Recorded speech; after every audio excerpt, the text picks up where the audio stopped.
एक ऐसी शैतान जिसकी बालों की जगह थे जहरीले सांप और जो कोई भी उसकी आंखों में देख लेता वो पत्थर का बन जाता था। एक ऐसी शैतान जिसे मेरे हिसाब से तो शैतान कहना गलत होगा। अब मैं ऐसा क्यों कह रहा हूँ ये सब आप वीडियो में आगे जान जाओगे। दोस्तों आज मैं बात करने वाला हूँ मेडुसा की रियल स्टोरी के बारे में। अब बिना किसी देरी के आज की इस वीडियो को शुरू करते हैं।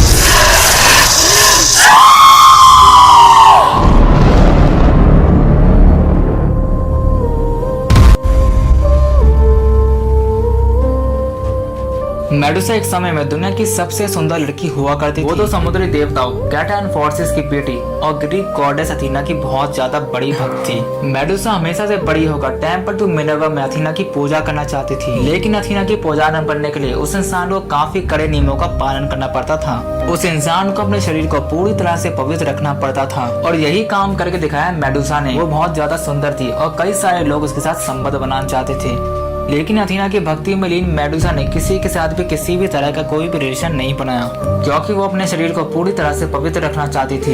एक समय ऐसा आया जब मेडुसा बड़ी होकर अथीना के टेम्पल में उसकी पुजारन बन, लेकिन उसकी सुंदरता इतनी ज्यादा थी कि कई लोग उसे सिर्फ देखने के लिए मंदिर आते थे। कई बार लोग मेडुसा को मंदिर में देखकर उसके खूबसूरत बालों की इतनी तारीफ करते थे और तारीफों के साथ ये भी कहते थे कि इसकी खूबसूरती के सामने अथीना की सुंदरता कुछ भी नहीं। हालांकि मेडुसा लोगों की बातों पर ध्यान नहीं देती थी, लेकिन वो जिस देवी की पूजा करती थी उस अथीना को लोगों की बातें बिल्कुल भी पसंद नहीं आती थी। और एक दिन कुछ ऐसी घटना हुई जहाँ पर मेडुसा की सुंदरता ही उसके लिए बहुत बड़ा श्राप बन गई।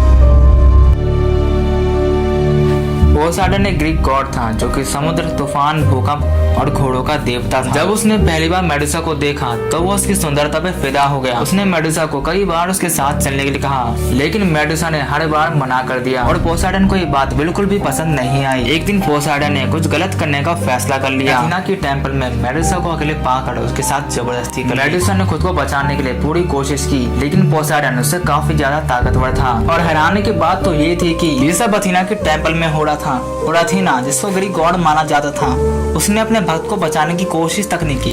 शायद वो पोसाइडन से डर गई थी या फिर वो चाहती थी कि मेडुसा के साथ कुछ गलत हो ही जाए, क्योंकि वो कहीं ना कहीं मेडुसा की सुंदरता से जलती थी। जब पोसाइडन समुद्र में लौट गया तब अथीना ने वापस आकर मेडुसा को उसके मंदिर को अपवित्र करने के लिए श्राप से कहा कि अब तुम्हारा शरीर पवित्र नहीं रहा है और अब तुम मेरी पुजारा नहीं बन सकती, और क्योंकि तुमने ये सारा गलत काम मेरे मंदिर में किया है इसलिए मैं तुम्हें श्राप देती हूँ।